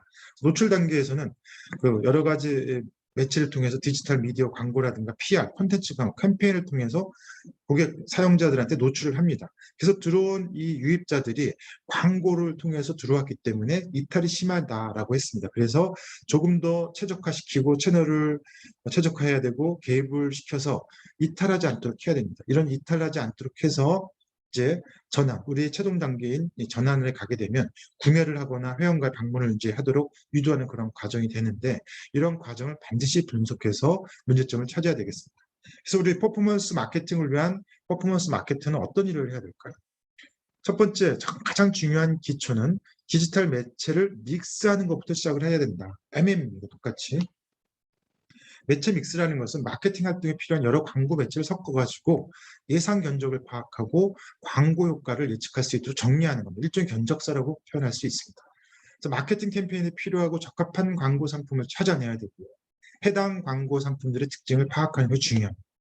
즉, 내가 속한 업종에서 가장 많이 사용하는 광고 상품은 무엇이지? 나의 주요 타겟에 노출될 수 있는 광고 상품은 뭘까? 내가 목표한 수치를 달성하는 광고 상품은 무엇이? 소재 유형이나 노출 영역, 광고 속성과 같은 기준을 확인해 보는 것이 중요하겠습니다. 자, 그럼 퍼포먼스 마케터의 역할은요. 퍼포먼스 마케터는 매체 믹스를 통해서 광고의 집행 현황을 지속적으로 확인하고 최적의 예산을 운용할 수 있도록 진단하고 견적서를 내야 된다고 말씀드렸습니다. 또 목표한 데이터를 달성하기 위해서 광고 소재를 변경을 제한하거나 타겟의 범위를 변경하고 또는 다른 광고 상품을 추가하는 등 데이터를 통한 의사결정을 진행할 필요성이 있습니다. 상당히 중요한 역할이라고 할 수 있습니다. 자, 우리 여기서 이제 디지털 마케팅에 대한 전반적인 것을 한번 다루어 봤습니다. 디지털 마케팅 생각보다 이렇게 복잡하지는 않지만 우리가 익숙하게 알고 있는 것들, 그런 채널들을 어떻게 활용하는 것에 대해서 나왔고요. 또 각각의 방식에 대해서 우리가 배웠습니다. 자, 그러면 이제 이런 디지털 마케팅의 트렌드와 대응 전략에 대해서 말씀을 드리도록 하겠습니다. 자, 2020년에는 많은 산업계가 어려웠습니다. 이유는 뭐 코로나랑 코비드 때문이죠. 그리고 또 일본에 의한 여러 가지 것도 있었지만 가장 심각한 것은 코비드 같은 환경적 요인이었습니다. 그래서 마케팅 분야도 상당히 많은 분야에서 예산이 삭감되었고 그러다 보니까 이제 마케팅 회사들이 상당히 힘든 한 해를 보냈다라는 말이 있는데 반대급부적으로 디지털 마케팅을 했던 회사들은 더 운영이 잘 되고 성과가 좋았다라고 합니다. 자, 우선 팬데믹으로 초래된 소비자 행동의 변화가 대응을 해야 되고 마케팅 회복력과 디지털 트랜스포메이션이 구현이 필요하겠습니다. 또 기술 중심의 테크놀로지를 좀 활용을 해야 된다. 그래서 고객 경험, 운영, 제품, 에코시스템들을 우선시하는 한 해가 될 거로 예측되고 있습니다. 이런 것을 잘 활용할 수 있도록 우리는 이런 트렌드를 좀 알아야 될 필요성이 있습니다. 이제 트렌드에 대해서 하나씩 공부하도록 하겠습니다. 디지털 마케팅이 환경이 지속적으로 변화하고 있습니다. 데이터 및 인공지능이 부상하고 있고 그러다 보니까 진정성, 또 모바일로의 전환이 상당히 빠르게 전환이 되고 있습니다. 동종업계라든가 소비자 동향을 미리 파악하고 능동적으로 대응할 필요성이 있다. 이렇게 우리가 인지하고 시작을 하도록 하겠습니다. 자, 우리 트렌드 중에 보면은 데이터 및 애널리틱스입니다. 즉 데이터를 기반으로 한 마케팅, 그리고 이런 데이터를 기반으로 하다 보니까 상대적인 경쟁 우위의 주도를 갖게 된다. 또 이런 컴퓨터의 발달, 인터넷의 발달, 인공지능의 발달, 빅데이터의 발달에 따라서 방대한 데이터를 수집하고 데이터 분석을 하는 도구들이 이제 발명이 됐고요. 상당히 아주 좋은 저적 도구들이 있습니다. 그러한 비즈니스에 이제 활용을 하게 되면 정말 빠르게 아주 쉽고 간편하면서 방대한 양을 처리할 수 있는 그런 장점이 있죠. 그래서 중요한 인사이트를 얻어서 보다 스마트하고 수익성 높은 액션이 가능해졌다. 또 이런 예측 분석을 증가할 것이다 예측을 합니다. 데이터를 통해서 예측 분석을 하면 이탈률, 전환율, 생애 가치 등을 그런 지표를 금세 찾아낼 수가 있고요. 그래서 고객의 미래 행동을 예측할 수 있는 점이 높아졌습니다. 그래서 이런 미래 행동을 예측하면 어떤 것이 가능하죠? 정밀한 타겟팅이 가능하고 효과적인 또는 효율적인 마케팅의 지출이 가능하다라고 볼 수가 있습니다. 또 하나는 그 구글이나 이런 타사에다 지원은 쿠키 그런 애널리틱 그런 서비스를 종료를 했습니다. 그러다 보니까 이제는 자사의 데이터를 활용할 수 있는 역량이 결정적인 역할을 하게 될 것이고 또 최근에 데이터 개인정보 보호가 강화되고 있는 조짐이 보입니다. 데이터를 투명하고 윤리적으로 하라는 또는 합법적으로 광고를 수집하고 사용해야 된다라는 이런 정책적인 그러한 배려가 지금 만들어지고 있습니다. 두 번째 트렌드는 비디오 마케팅입니다. 현재 가장 인기 있는 콘텐츠 유형입니다. 홍보용 스토리텔링 형식을 이제 선호하는 그러한 것이 이제 비디오 마케팅인데 비디오 마케팅은 2020년 정도 되면 인터넷 트래픽의 82% 정도 거의 엄청난 거를 차지할 거로 예측하고 있습니다. 사실 이제 유튜브가 상당히 많은 그 트래픽을 차지하고 있는 것을 봤을 때 뭐 이것은 그냥 가까운 미래다 이렇게 볼 수가 있고요. 이러다 보니까 어떤 게 중요해지냐면 비디오 속도와 품질을 보장을 해야 되는가 하면 잠재 고객이 원하는 것에 초점을 맞춰야 되고요. 또 머신러닝 등을 활용을 해서 여러 가지 그 디바이스를 사용하고 있는 고객들의 이동 경로를 좀 식별할 필요가 있습니다.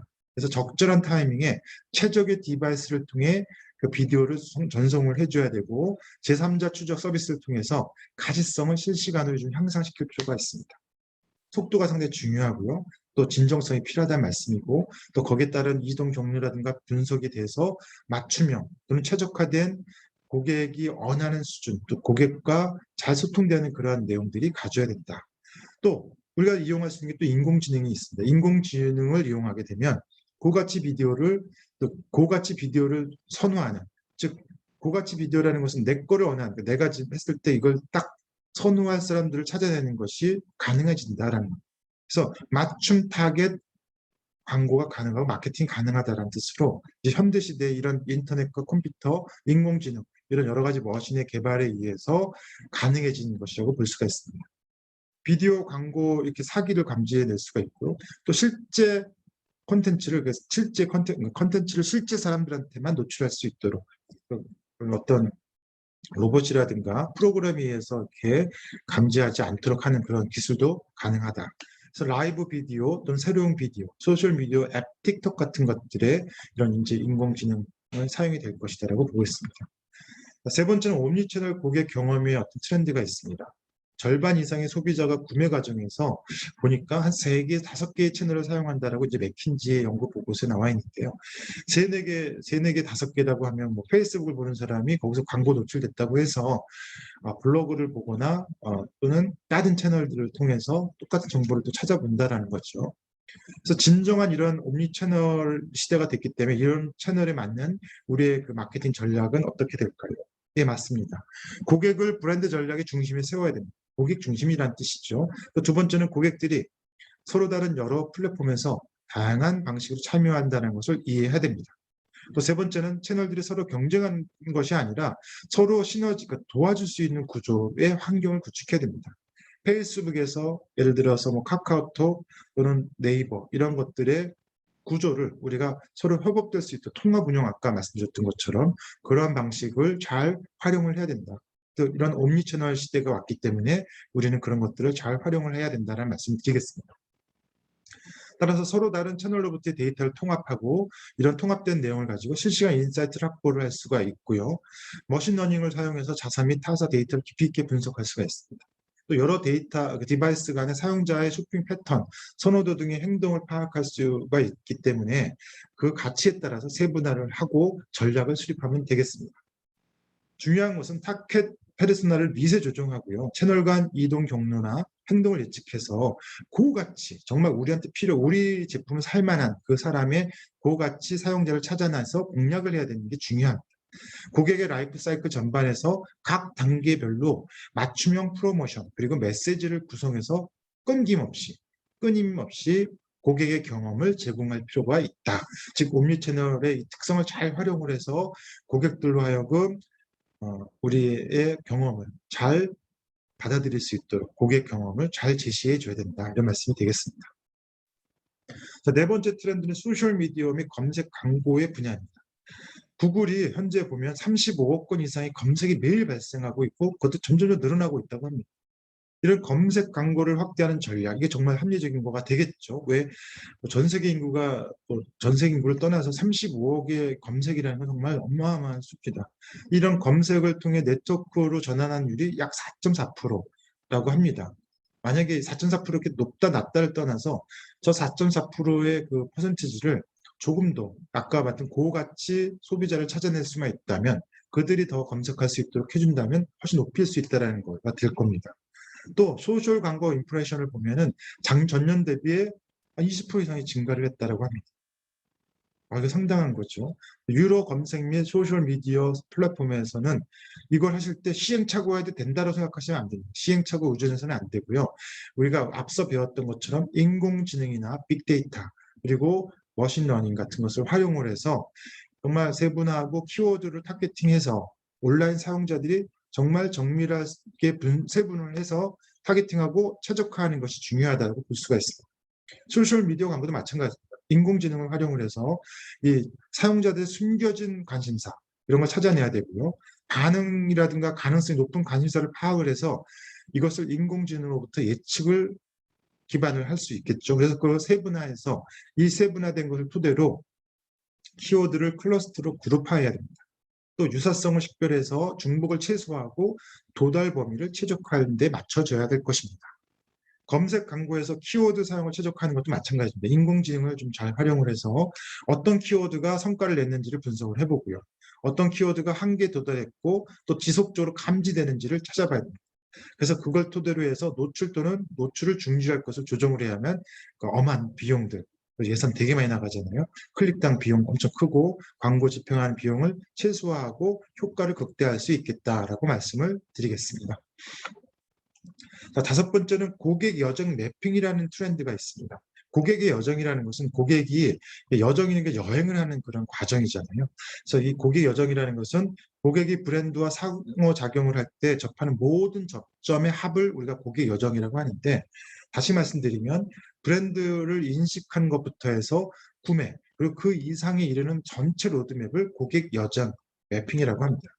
그래서 고객 여정 및 콘텐츠 매핑에서는 여러 가지 기법을 쓸 수가 있습니다. 그 A/B 테스트, 타겟 페르소나, 개발, 설문조사 이런 것들을 통해서 우리가 이 고객이 어떤 방식으로 선택하고 그 다음에 이탈하고 또는 도달하는지를 우리가 알 수가 있는데요. 이것을 오프라인 방식이나 기존의 방식으로 하면 상당히 늦기도 하고 데이터의 수도 한정이 되어 있습니다. 그래서 우리는 이런 것조차도 인공지능과 머신러닝, 마케팅 자동화 도구를 활용할 필요가 있다. 그래서 이런 여정 지도를 제작하고 모든 상호작용을 분석하게 되면 고객의 의도 또 고객의 당면한 문제점을 파악할 수가 있게 되겠습니다. 자, 이런 것을 하는 이유는 이런 데이터를 기반으로 최적의 고객 여정 맵을 제안하기 위한 겁니다. 즉 고객들로 하여금 정말 최적의 코스로 올 수 있게 한다 그러면 우리한테 도달하는 일이 상당히 높아질 것으로 누구나 예측할 수 있을 것입니다. 자, 여섯 번째 트렌드는 개인화입니다. 개인화라는 것은 개별 고객에 맞춘 브랜드 메시지랑 콘텐츠를 제공하는 것을 말하는데, 더 많은 고객 참여랑 고객 충성도, 고객 불만 감소, 전환율 상승에 기여를 한다고 볼 수 있습니다. 이 소비자의 80%는 개인화된 경험을 제공하는 브랜드에서 구매를 한다라고 합니다. 이게 참 중요한 데이터가 되겠습니다. 그래서 개인화된 경험을 제공해야 된다는 걸 알 수가 있고요. 또 개인화가 이제 앞으로 초개인화로 점점 모션이 이렇게 이동하고 있다. 개인화라는 것을 어떻게 우리가 찾아낼 수 있을까요? 맞습니다. 우리가 알고 있는 데이터를 분석하고 인공지능을 활용하고 머신러닝을 활용해서 대규모로 구현이 가능하고 데이터에서 실행 가능한 인사이트를 도출할 수가 있습니다. 또 콘텐츠에서 캠페인 타이밍이라든가 채널, 크리에이티브 등에 대한 맞춤화 지원이 가능합니다. 자, 중요한 부분은 어떤 유형이든 온라인 개인화에 투자하는 브랜드가 결국은 더 잘 팔리는 기업이 된다는 것입니다. 중요한 것은 이제는 온라인 개인화에 투자를 해야 된다는 점을 우리가 이 트렌드를 통해서 알 수 있습니다. 자, 일곱 번째 트렌드는 모바일 마케팅의 트렌드입니다. 이제는 디지털 세상이라고 합니다. 누구도 거부할 수 없고 누구도 부인하지 않습니다. 그래서 디지털 마케팅의 미래는 모바일에 있다라고 합니다. 모바일 다른 말에서 스마트폰, 이렇게 대표적인 게 스마트폰이 되겠습니다. 팬데믹의 영향, 그리고 소셜 커머스를 보면 앵커머스 등 이런 것들 때문에 모바일 커머스가 부상을 하고 있습니다. 이거는 거의 한 10년 정도 이렇게 트렌드로서 계속 지속이 되고 있고요. 점점 스마트화되고 조금 더 지능화됨으로 해서 이 시장은 좀 더 커질 거라고 보고 있고요. 내용을 보면 모바일 채널을 최적화하고 있고 또 이런 것을 최적화를 통해서 사이트를 모바일로 연동되는 반응형으로 구축을 해야 될 필요성이 있습니다. 즉 사이트, 웹에서 있던 것을 모바일로 이동을 시켜야 됩니다. 또 사람들의 기대치가 높고 이탈률이 높기 때문에 탐색, 사이트 검색, 로딩 시간도 최적화해야 됩니다.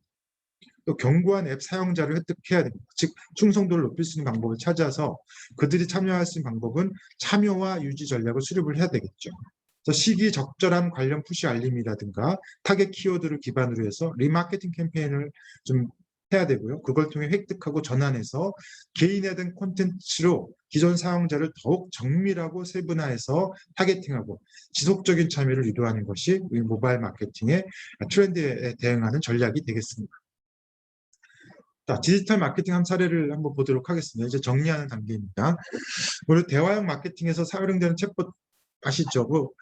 증권이라든가 은행이라든가 어떤 사이트에 들어가거나 어떤 구매 사이트에 들어가면 챗봇이 떠서 상담의 역할을 대충 해줍니다. 옛날에는 전화를 걸어야만 가능했거나 문자 메시지를 날렸었는데 이제는 인공지능이 FAQ 같은 그러한 데이터를 토대로 해서 충분히 우리가 알고자 하는 정보를 제공해 준다. 그리고 즉시 제공해 준다라는 장점이 있습니다. 그래서 이러한 장점 때문에 자연어 처리, 인공지능이 이제 발전이 됐으니까 챗봇 산업이 발전하게 됐는데요. 실제로 많은 대규모 기업들이 이러한 것을 웹사이트에 활용하고 있는 추세입니다. 페이스북의 메신저라든가 카카오 플러스 친구의 챗봇, 웹사이트 속의 라이브 챗 형태들로 존재하지만 은행권이든 비은행권이든 모든 상품을 판매하든 서비스, AS가 필요한 곳들은 이제 점점점 챗봇을 이용하고 있다라고 알 수가 있겠습니다. 두 번째는 마케팅에 활용되는 AR, VR이 이렇게 점점점 발전하고 있다는 점입니다. 자, 이러한 것이 이제 AR은 이제 증강현실이고요. VR은 가상현실인데요. 이러한 것을 통해서 우리가 볼 수 있는 내용들은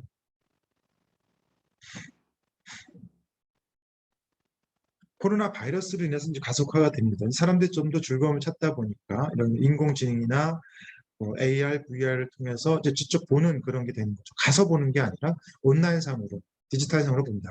바쁜 현대인들은 필수품이 된 거죠. 그래서 증강 기술을 활용한 여러 가지 것들이 있습니다.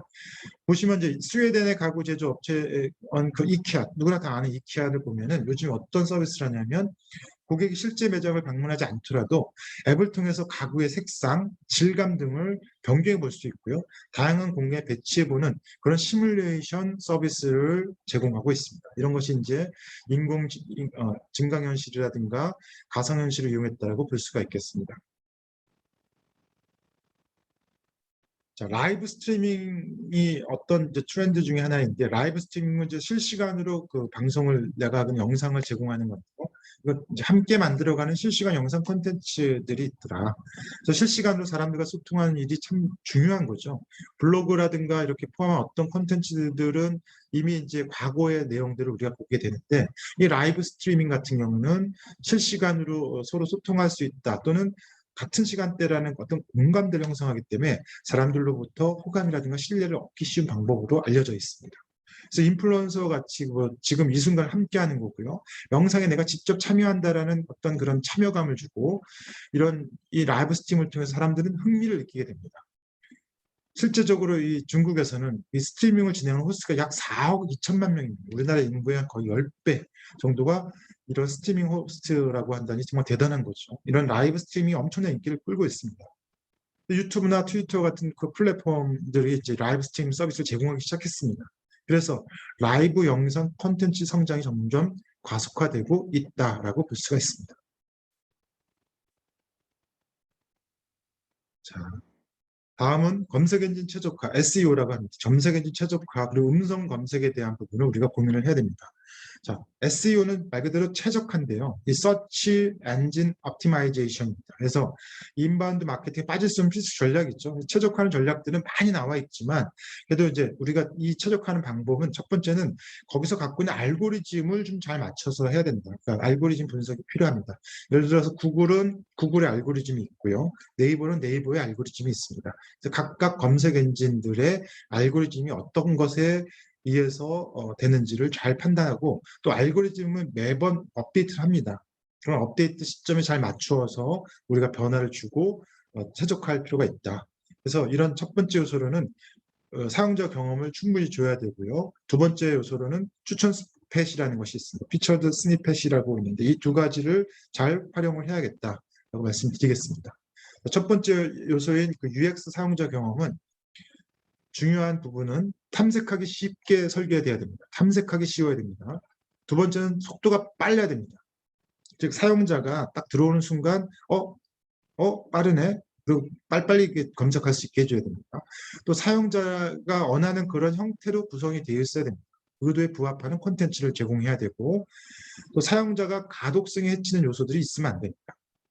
깨알같이 글을 쓰거나 멋있게 한다고 막 이렇게 가독성 떨어지는 그런 요소들이 없도록 또 이거 되게 중요하죠. 디지털 마케팅 시대에 중요한 겁니다. 모바일 친화적인 웹페이지 환경을 만들어내야 됩니다. 자, 여기 지금 제가 이렇게 제시한 이 사이트로 들어가시면은 정말 탐색하기 쉬운 건지 빠른 로딩을 할 수 있는지를 알아볼 수가 있고요. 또 모바일 친화적인 웹페이지 환경인지 이 사이트로 들어가서 눌러보시면은 바로 확인할 수가 있겠습니다.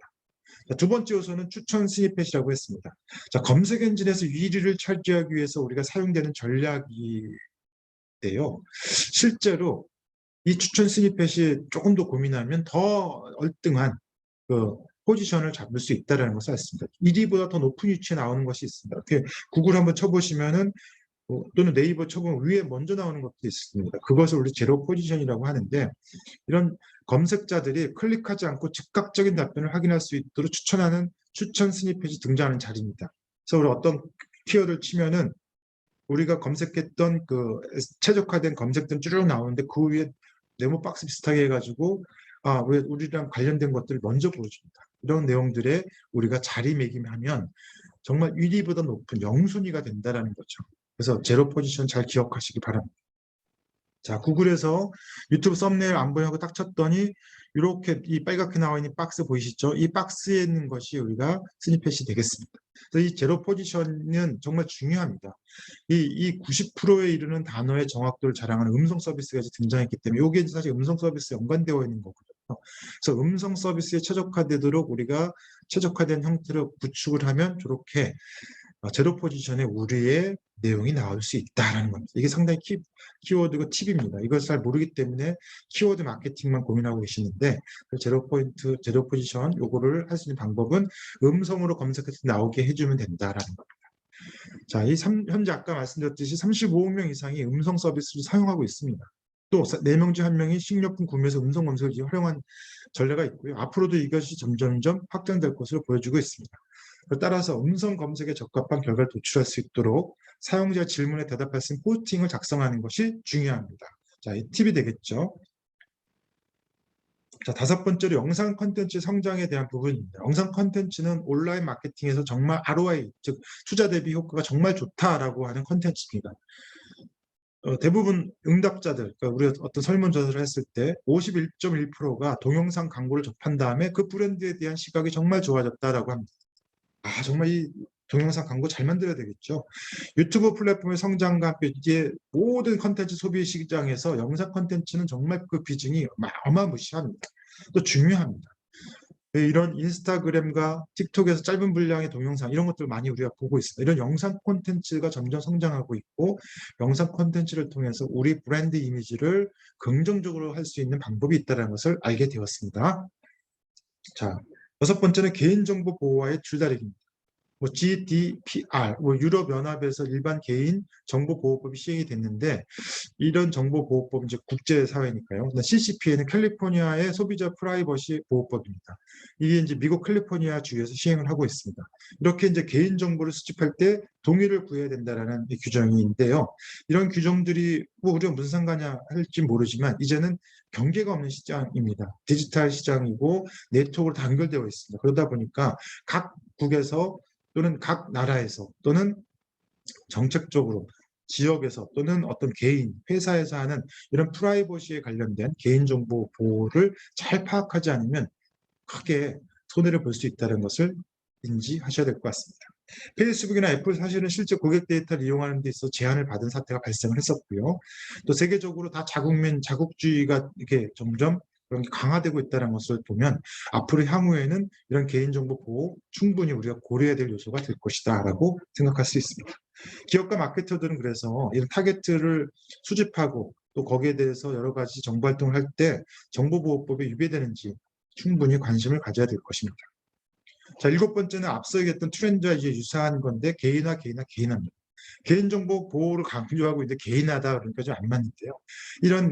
그건 이제 뉘앙스가 있으니까 한번 보도록 하겠습니다. 개인 맞춤형 광고가 사실 진짜 중요하죠.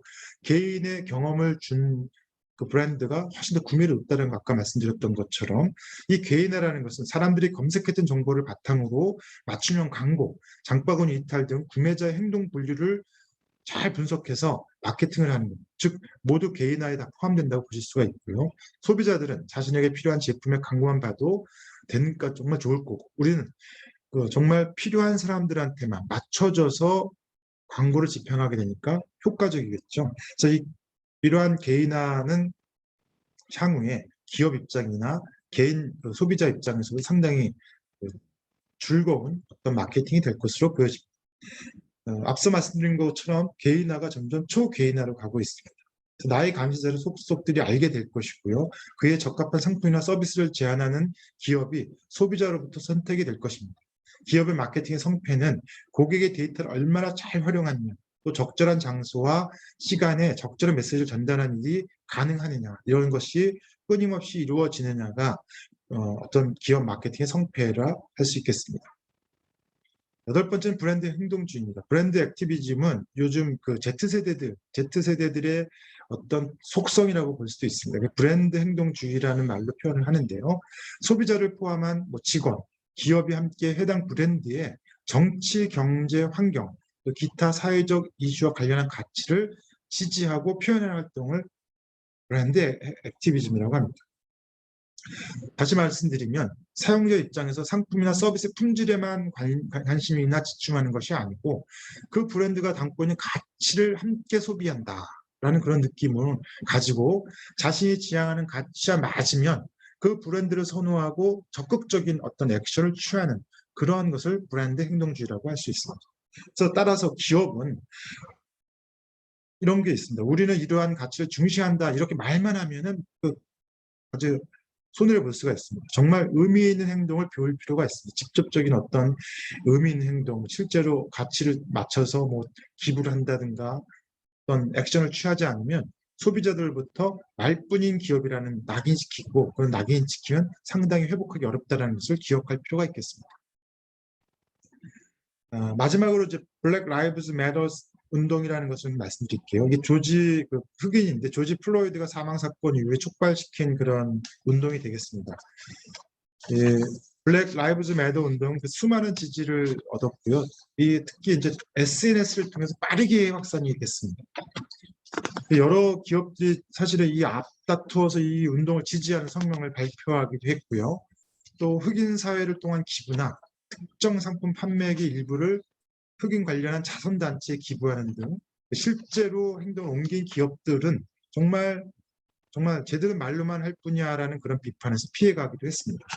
이렇듯 날이 갈수록 해당 브랜드라든가 사회적 이슈와 관련해서 지지하는 것, 아까 앞서 말씀드린 브랜드 액티비즘이죠. 이런 지지하는 가치를 직접 행동으로 보여주면서 브랜드 이미지를 강화하게 되는 것이죠. 지금 보시면 이 운동 아마 기억하실 겁니다. 블랙 라이브즈 매터 해가지고 이 흑인을 통해서 이게 이제 사실 사회적 이슈화되고 이런 행동주의적인 브랜드 행동주의들이라는 이런 속성, 특성을 우리가 디지털 마케팅 시대에서 충분히 확인하는 그러한 사건이 되고요. 저런 방식처럼 우리가 활용할 수 있는 여러 가지 기법이 있겠구나라는 걸 알 수 있습니다. 자, 아홉 번째는 마이크로 인플루언서에 대한 내용입니다. 사실 마이크로 인플루언서는 대형 메이저인 좀 수백만 수천만의 어떤 팔로워를 거느린 사람들은 아니지만 규모는 작지만 그런 사람들과 달리 규모는 작지만 충실한 팔로워 수를 가진 인플루언서를 이제 마이크로 인플루언서라고 하고요. 이런 분들을 활용하면 적은 비용으로 브랜드 인지를 높일 수 있고 상품 이벤트 진행하는 등의 높은 효율이 높아질 수 있는 가능성이 높아집니다. 실제 대형 인플루언서는 광고 콘텐츠를 아무리 이렇게 저희가 자연스럽게 한다고 해도 광고처럼 보일 가능성이 없습니다.